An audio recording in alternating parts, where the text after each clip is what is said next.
Welcome back, listeners, to this 100th episode of the Inspired Writer Collective.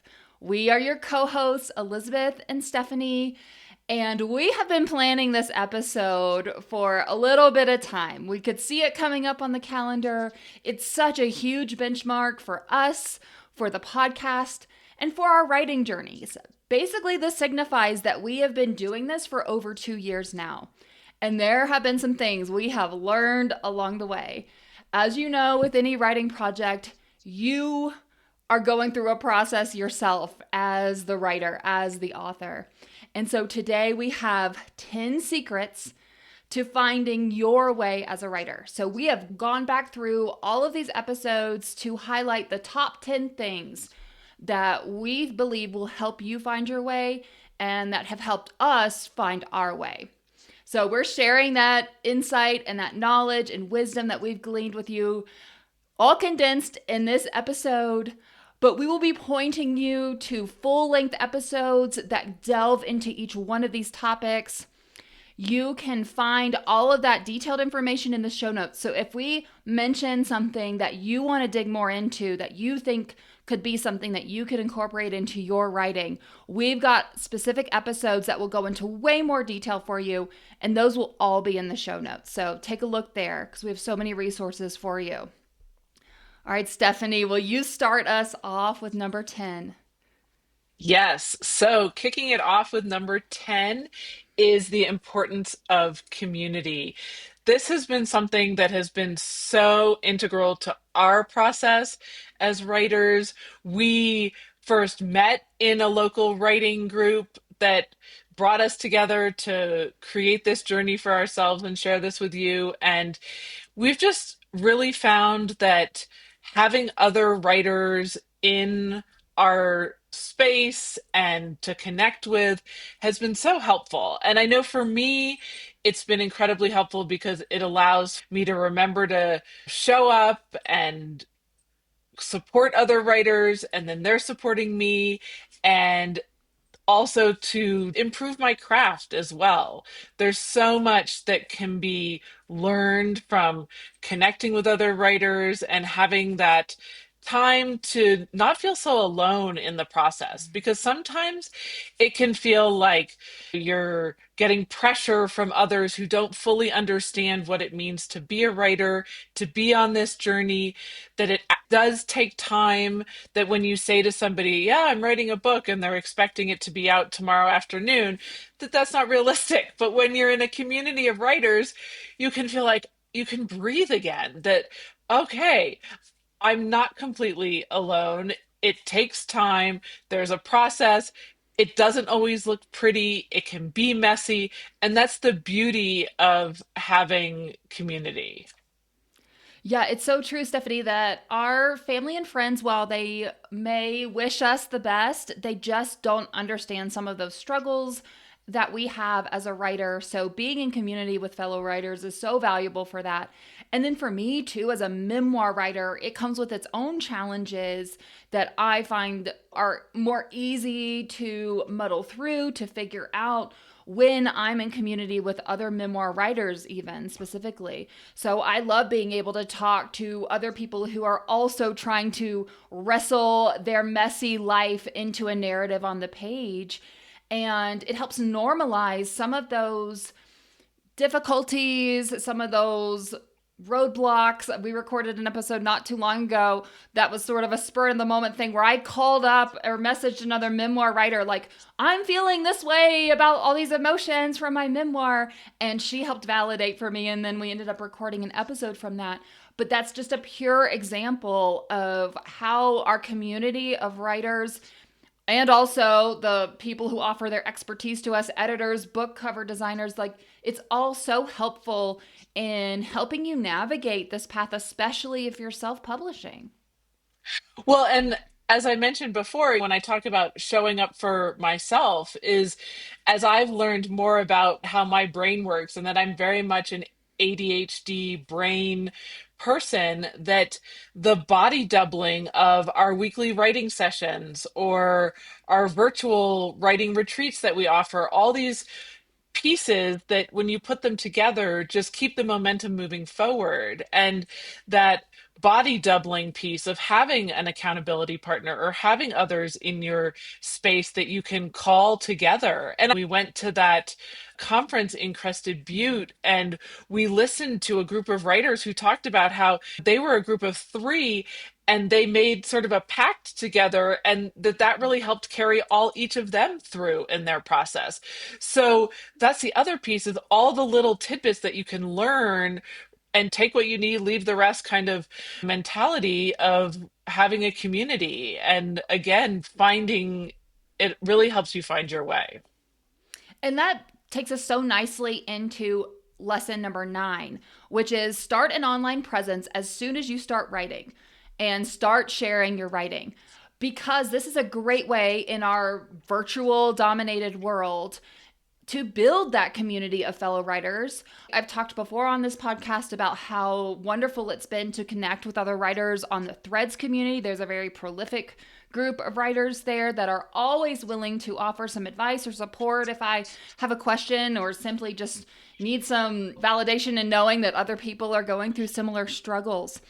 And it's important to break out of your shell early on and at least start sharing your intentions, your goals with writing, maybe what themes you plan to write about. Some of that is some early market research to see if your topic is even something viable that people are interested in, and to start having some awareness of how authors are doing their book launches, how authors are tackling their edits so that you can get an idea of what those next couple of steps may be for you. There's so many resources, and through that, you'll begin to connect with your future readers. Well, and that's the key point to remember too. And this is where there's a little bit of a tricky balance, especially with the online presence, is that you're wanting to put yourself out there as a writer, but then you also want to be connecting with your readers. So there's sort of two sides to it. And I think it also, when you start early, it just allows you to take your time. You don't feel as rushed with the process of, oh my goodness, I'm about to publish my book. Oh no, now I need this online presence. And there's so many, especially if you want to be traditionally published, there are publishers that do look at your online presence, whether you like it or not. I know that I've had a very much a love-hate relationship with putting myself out there on social media, but I always know that when I do it and I show up, that I actually really enjoy it and I do find connections and I do find people who resonate with what I'm talking about. And the beauty of it is that as writers, we're natural storytellers, and storytelling is really what's coming into, especially this year, 2026. People are looking to connect more with your story because people are so frustrated with AI and the sort of robotic nature of the way some things are coming about. And so the fact that you can tell a story about yourself and develop that human to human connection that we all enjoy. And especially, I don't know about you, but I've just really noticed that some of the messy postings are the ones that sometimes resonate the most because it's like, yes, okay, that writer doesn't have the cleanest house, or they're letting their kids just make a mess and they're balancing being a mom and writing their book and wanting to share their story. I mean, just so many pieces that you can share with about yourself.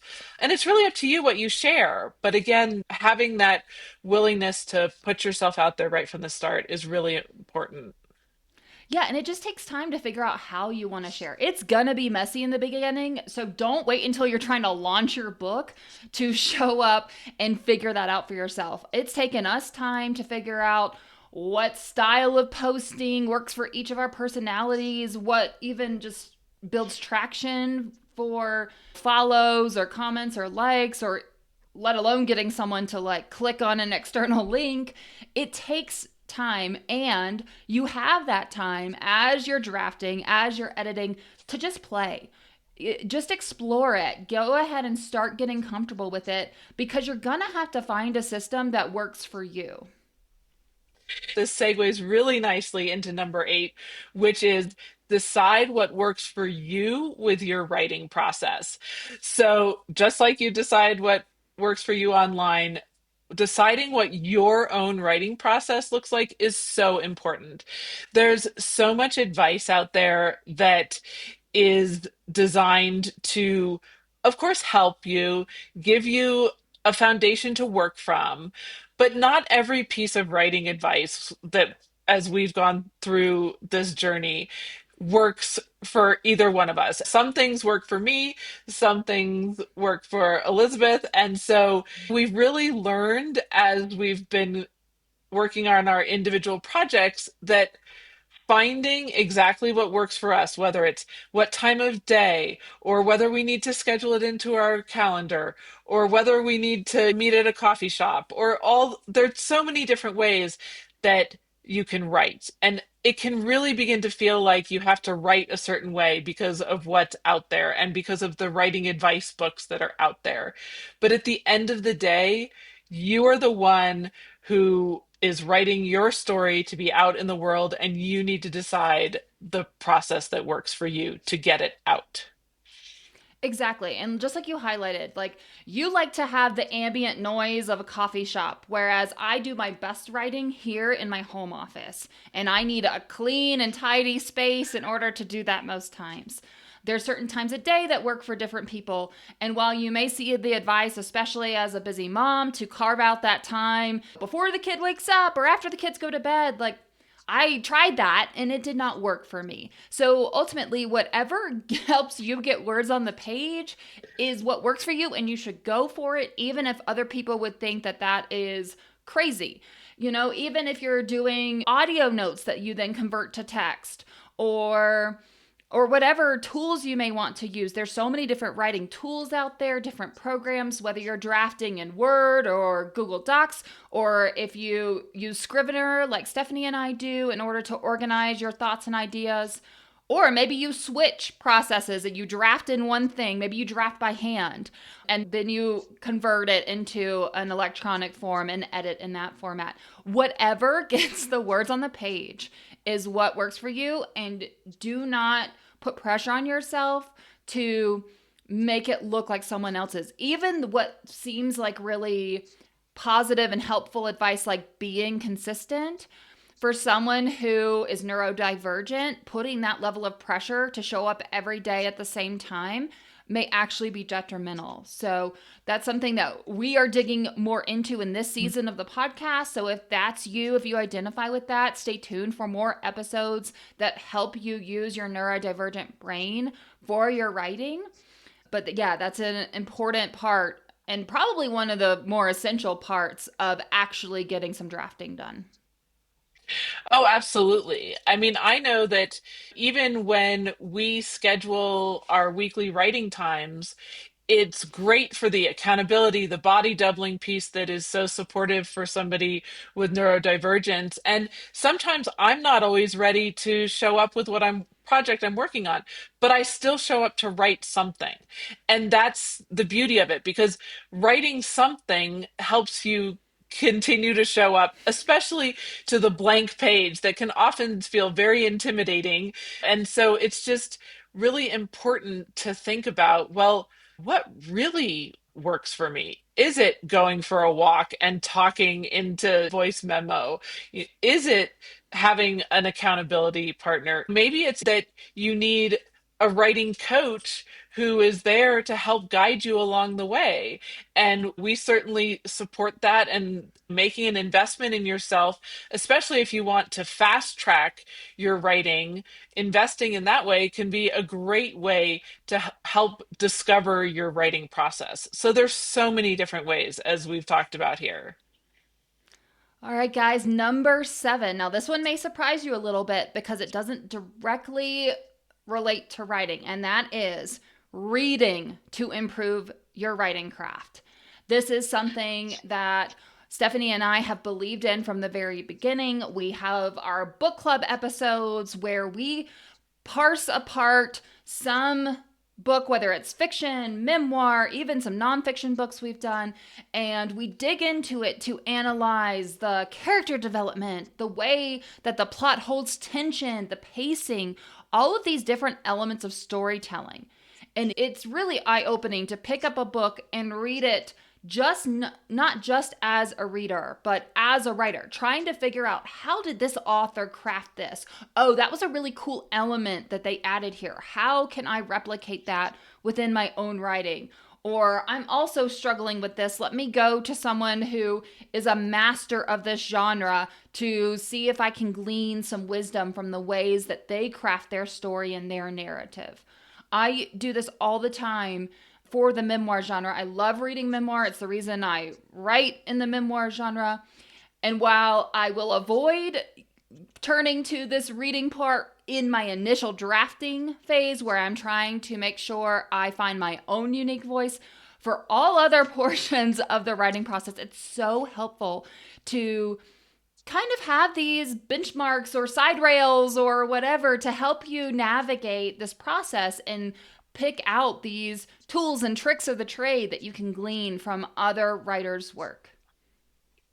I think it can, in a way, relate to what we just talked about with finding a writing process that works for you. Because when you're taking, a format of your favorite genre, and for me, it's contemporary romance, and it's what I'm working on writing at the moment. And I've done some nonfiction writing, but right now, digging into the contemporary romance is that it can be so helpful to use a book by your favorite author as your textbook rather than who has a recommendation for the latest craft book. There are craft books everywhere when you just pick the books that you really love to read, and also the books that fit into what is the story that you want to write and what are the books that you want to write. I know for me, the reason I'm writing contemporary romance is because I want to write swoony, sweet romance books that you can put in the hands of teenagers who are looking to read romance. Adults can read them and just enjoy a sweet romance and not have a curveball by a cute little cover that throws in some spice. And not that spice is a bad thing, but it's not for everyone, and it's not the story that I'm writing. But again, it's looking for those models from authors that you love, because you can learn so much when you approach a book through the lens of a writer of, well, oh wow, I really love the way they put that at the end of the chapter that way, or how they organize the flow of the scenes, or oh, that was unexpected, or I love the dialogue, or whatever it might be that can help you improve your own writing. And as self published writers, we have to teach ourselves the industry norms, right? Because we want our books to blend in on the bookstore shelf with the traditionally published works. And so by reading them, by gleaning those techniques, by even looking at the formatting and things, we are able to see what are industry norms so that we make sure that our book doesn't stand too far out of that and already just red flag itself as being self-published, which unfortunately gets its own kick to the curb sometimes. So there is a huge benefit, even as you move down the road towards publishing your book, of keeping a finger on the pulse of what is going on in your industry. Certainly, this is important if you write fantasy or sci-fi. There are definitely trends. Like there was the vampire hype for a while. I think I heard recently from an agent that now it's like ghosts and like other supernatural things along that realm. But everything kind of sees its heyday, and you need to make sure that you're writing what is kind of the it thing right now in your genre. Yeah, and so this leads us into number 6 in terms of writing, is thinking about your messy first draft. And the reason the messy first draft is so important is that you need to get the story out on the page. There are so many points I know for myself where I keep wanting to go back and I keep wanting to refine, and you could refine chapter 1 for years. And so it's really important to have that time where you just write, just keep writing, just keep moving forward, keep the story moving forward. Even if your story changes, you can always go back and fix the beginning, but you just need to get your story out on the page to begin with, because it's not just going to be one edit, it's going to be multiple edits, and you need to be prepared for that. But the key is you know, just getting it out. And that's something that I've definitely resisted myself, because I definitely have very much a perfectionist mindset and I want it to be just right, but it's so much more helpful to get that messy first draft done. Yeah, and it's a big struggle in the memoir genre too. I see so many writers comment on threads or where else asking about the considerations they're already trying to make, thinking about the reader, like, oh, I don't know if I'm ready to divulge that information about my past trauma, or should I change this character's name? And that's not the time to be assessing that. There will be a round of edits where you will get to make those decisions as a writer. But so much of our programming and coaching revolves around helping writers get through this messy first draft because it is a struggle. It is as simple as it is to say, just sit down and write it. It can be really difficult to force yourself to do that Mhm. when you're relying on just your personal accountability. Having either peer support through like our virtual writers retreats or the times that we just sit down to write together, or something more advanced like a coaching program where you get to work with other writers and a coach. Sometimes that's what you need to get this done because it really is that simple and that difficult that you just have to get that initial draft done as quickly as possible. Well, and that's why I'm really excited this year. I'm offering for the first time a very specific program that's geared towards ADHD writers around getting your first draft done in 90 days. It's a supportive program that's all online and with guidance and live coaching. And so it's going to be really exciting to put that out there about the value of getting your first draft done because we've really seen how beneficial that is. And I had so many curveballs thrown my way in 2025 that my first draft is about 75% done, but it's almost there. And so I'm super excited about having it done and ready to work through to get it out to publication because I love the story. I love my characters. And that's the other piece too, is that it makes it more exciting. It makes you see the possibilities of what's next when you get that messy first draft done. And beautifully, when you get that done quickly, you're more likely to make it your story and not succumb to the influence of other people. So, our fifth secret to finding your way as a writer is to write your story, not the one you think will be popular. This is incredibly important when it comes to memoir, especially. And this is something that can be difficult to wrestle with because you will have a lot of outside influence. You will have, we talked even just a few points ago about understanding what's popular in the publishing world at the moment. But at the end of the day, you need to write a story that you're passionate about. And you need to write characters that are true to you, true to your experience, true to your vision. And so it's easy to get bogged down in, again, some of the rules around writing, but it's important that you write a story that you believe in because you're going to be the one promoting it, marketing it. You're going to be its biggest advocate, especially as a self published author. And so it's important that it's something that you're willing to put your time, your money into, because that is the downside of self-publishing is while you get to maintain ultimate control of your work, you have to foot the bill. So it better be something that you really believe in, that has a deeper message to it, that resonates for you, that you have a strong desire to share with others. Part of the reason why we say, don't try to go with what's popular is because the industry is always shifting and changing. And as we've talked about throughout this episode already, that it takes time, that books don't just happen overnight. And despite the fact that there's all the marketing out there saying, oh, write your book in 30 days, that's not realistic, especially when you're writing something so deeply personal as memoir, or if you want to make sure your book meets the expectations of readers, as I know is so true in romance, because there are very specific reader expectations in romance world. And so I think that's why it's really important to write what's true to you. And like Elizabeth said, it makes it easier for you to market it, to show up.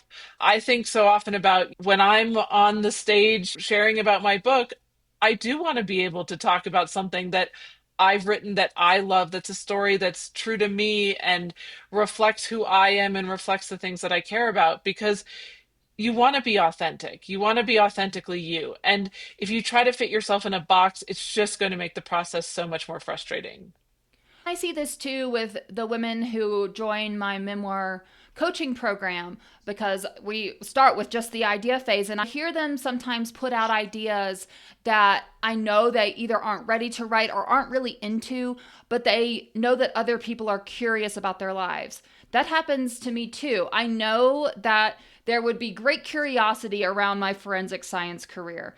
Forensic science is one of those kind of fun careers that everyone thinks they would want to do, but in actuality, it looks a bit different than what the mass public believes about it. But it's just not a story I'm interested in writing. As much as that curiosity may exist, even if it was something that I, could sell well and market easily, I'm just not into it. So if your Mhm. passion is not there for a certain storyline or project, even if it's the one that other people around you are asking you to write, make sure you're writing a story that you're passionate about because it will show through on the page.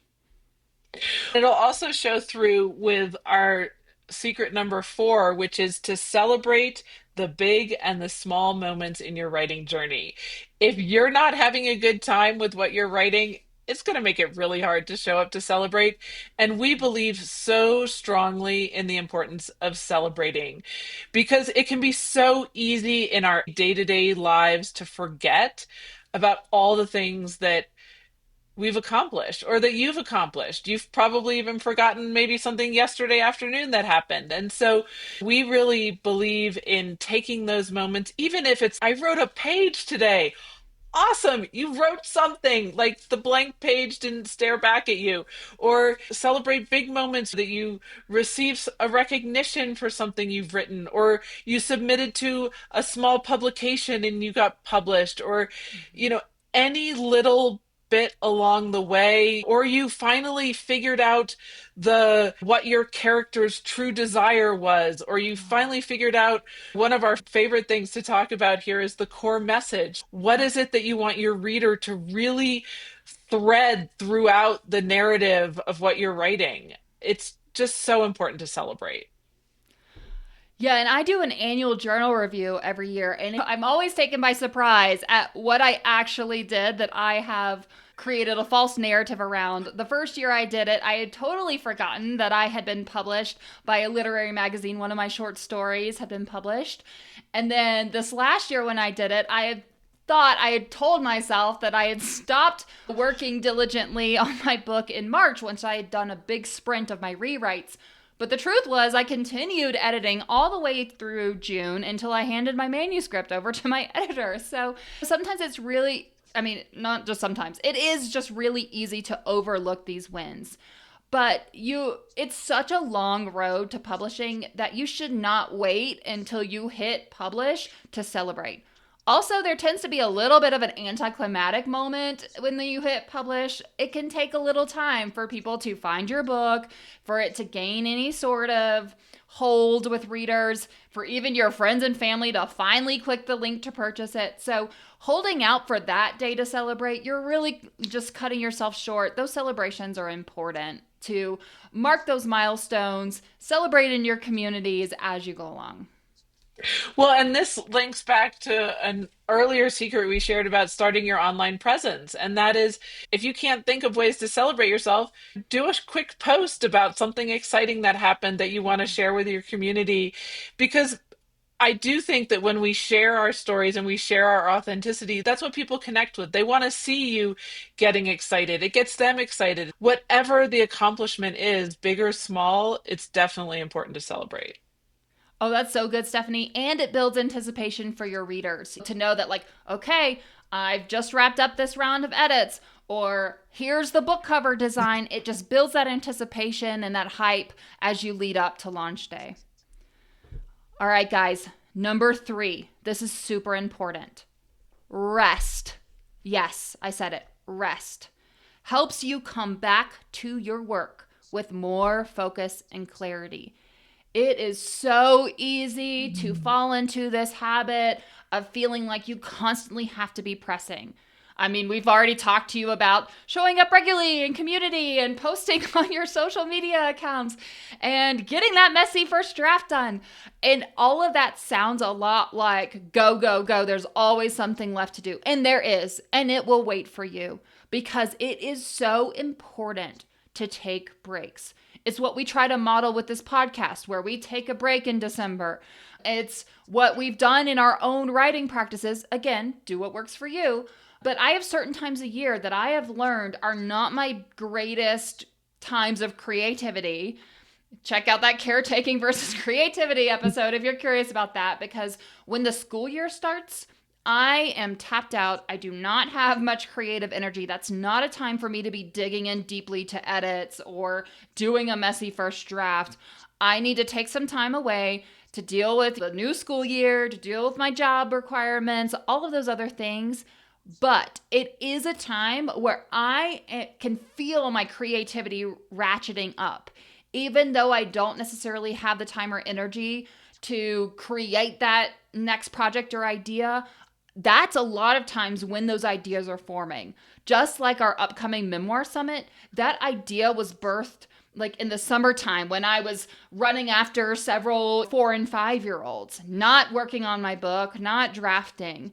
But that's when I have a chance to be creative. I'm having creative thoughts because I'm taking a break away from my manuscript and allowing other things to flow. It's really important too, if you identify, as we've talked about, with having any kind of neurodivergence, that rest is so critical to your nervous system to bring you back to a grounded space. If you're trying to write when your stress level is elevated or you feel like there are 25 things on your plate and you're juggling parenting and meal planning and jobs and whatever it is that you're juggling, and then you're like, oh, but I didn't get any writing done, I have to get writing done, that it's really important that some of the best ideas, just like Elizabeth shared, come from that time of rest, that time where you allow yourself to settle and just being and letting the writing sit. There's always that belief that you write something, let it sit for a little bit, you come back to it with fresher eyes, a better perspective, maybe a new idea for a twist or a hook, or maybe something that you're doing in your everyday life where you're playing with your kids at the playground, or you take a road trip with your family and you're like, oh, wait, this would be a really great scene that could happen, or something happens to you in real life. The beginning of my book has a whole scene where the airplane tray falls apart in the lap of the teenager. And that actually happened to me on a plane where I was sitting there and we hadn't even pushed back from the gate yet. And all of a sudden, the person jostled the seat in front of me as they sat down, and the whole tray table literally fell off its hinges. And I've flown on so many flights, that's never happened to me. And so, just even those little pieces in those moments when you think, oh, I'm not doing enough. Oh, I didn't get enough done. That's not true. If you're allowing yourself to rest, you are getting something done. You're helping your own body settle, you're helping your mind settle so that you can return to your writing with a fresher perspective. Right. And rest can look like a season like I described in the fall. And it can also look like taking a walk after you've done a 45-minute writing stretch and you just need to get some more ideas flowing and you just go for a short walk in your neighborhood before sitting back down to work again. It can look like a myriad of things. It can look like doing some yoga stretches just to move some difficult writing and emotions that have come up through your body. It looks like a lot of different things for a lot of different people, but at the end of the day, continuing to push yourself against those walls where you are not feeling creative, where you don't have the energy, that's not going to be helpful. That's where you risk leading yourself to burnout, especially if you're neurodivergent. And so we want you to remember to protect this beautiful gift of your creativity and remind yourself that rest is something that really fuels that. Well, and rest is so important for leading into secret number two, which is finding your core message for memoir and fiction. And I mentioned this briefly a little bit ago, but in order to find that core message, the thread that's going to weave through throughout your novel, your story, whatever it is you're writing, that oftentimes having time to rest and really integrate your story, what you want to share into yourself will make it more clear. And the core message doesn't always come right away. It's not necessarily the first thing that you have to come to, but because you have to think about your ideas and you have to explore different things. And it's one of the really cool things that I hadn't thought about as a fiction writer about its value, but I've participated in Elizabeth's Memoir Master Plan cohort, and I've gained so much from the discussions about a core message. And it's led to me really understanding the overarching focus for my contemporary romances of second chances, the second chances at love, and all of the pieces that come with it. And it's really helped me show up better and stronger to my own story, knowing what I'm weaving throughout with having a core message. And it's okay, listener, if you don't really understand what we mean when we say a core message. That's the terminology that I use in my coaching to talk about the theme, the deeper underlying story in a memoir, the thing that distinguishes a memoir from an autobiography, the takeaway that you want your readers to have. It is the misbelief that your character starts out with that you slowly unravel and challenge throughout the narrative so that you then show the reader by the end how you've evolved and come to a higher, more truer belief about yourself or your world. And as Stephanie indicated, this is not an easy thing to just, oh, I'll just do this theme. It's got to be something that deeply resonates. We spend a whole week of the 8-week process on this. I provide journaling prompts and things to help my writers dig into the handful of possibilities it could be. And then we have conversation, we have our group sessions where we talk about those. And so it can take a process, and community is really helpful in this piece as well. So if that's something you struggle with, again, we have episodes that link to full episodes in the show notes, so you can find that full episode about core message for fiction writers and a separate full episode about the core message for memoir if you'd like some more information about that. And always, the Memoir Master Plan cohort is a space for women to come together and work on those core messages and their initial outline of their book. And that takes us to number one. The number one secret to finding your way as a writer. And we've been hinting at this all along. It really shouldn't come as much of a surprise. But that number one is seeking support. It can look so many different ways. It can simply be a fellow writing friend that you trade pages with, that you have some accountability set up. Maybe it's writing sprints on Zoom. We offer stuff like that, but you can also just create your own. I mean, we own no kind of intellectual property on writing sprints on Zoom. It's having accountability for body doubling, and it may also mean seeking out coaching. As a self-published author, you are going to be essentially project managing your book, and you are going to be hiring those freelance coaches, book cover designers, interior formatters, marketers potentially, to help you get that book from the start across the finish line and into the hands of your reader. This is not meant to be a solo act. It is difficult. It is exhausting. There's so much information to know about each and every step, and you don't have to learn it all yourself.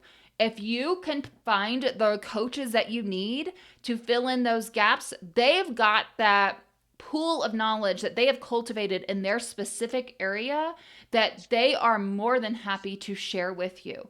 So don't look at this as this is what I'm having to pay to write my book and this is what I expect to make from book sales. That's not how you should be looking at your self-publishing authorship process. You have to realize that, especially if you ever plan to write more than one book, that you are growing and developing yourself as an author, as a published author throughout the journey. And that's going to take some investment. That investment is going to be with you forever. Once you know how to find a core message and do a detailed outline through a process that works for you, you can repeat that process for all your other books. Once you have figured out the book marketing piece, maybe you've had to hire someone for the first time, then you can take that same schedule and know that you're hitting all those marks, that you're buying your ISBN at the right time, that you've coordinated your beta readers, and you've reached out to your ARC readers in a time that allows it to coincide with your launch. All of that is so tedious and difficult the first time through. So do not overlook the fact that you should be seeking out support. There's a number of different options, from the DIY stuff where you can just purchase someone's downloads and easy forms, or have some more coaching one-on-one or in small groups where it's directed specifically to your story, your situation, and your interest and the ways that you work. Yeah, you covered so much so well, Elizabeth. I think it is so important to think about seeking support, to not try to do it all alone. There are so many resources out there. And when you get started early with looking at the broad spectrum of resources available to you, you can start to find the coaches, if you're seeking coaches that you resonate with. Certainly, if you have been a listener for a while and what we talk about resonates with you, we welcome you to check out our coaching opportunities, whether it's the Memoir Master Plan cohort or my coaching for ADHD writers. Those are opportunities. There are plenty of other people out there if somebody else resonates better, because it's so important when you do pick support, whatever that looks like, that it's support that you feel truly works for you. We also have no pressure virtual writing retreats that you can come to that are a free offering. We have this podcast if you found this helpful. We have our weekly writing accountability where we get together and write in a small group. If you're curious about that, reach out. And as we say, really find what works for you, but please do not try to do it alone.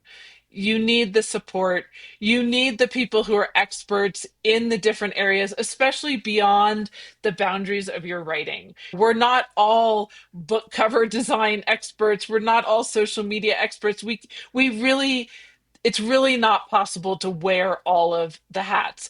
More power to you if you are someone who can in fact wear all those hats and do it yourself. But the truth of the matter is that across the board, whether you're traditionally publishing or self-publishing, you need a community around you. And I heard this from several panels that I went to listen to when I volunteered at the AWP conference last year, that so many authors, regardless of how they were published, talked about how you need the support. You need your own sort of personal group of people that you can turn to help you along these ways. And is it an investment? Yes, but you're investing in yourself. You're investing in your creativity, and it will come back to you in dividends when you really take that time. And it may not feel like it immediately. It's certainly not like the big royalty check is going to be coming right through the door right away.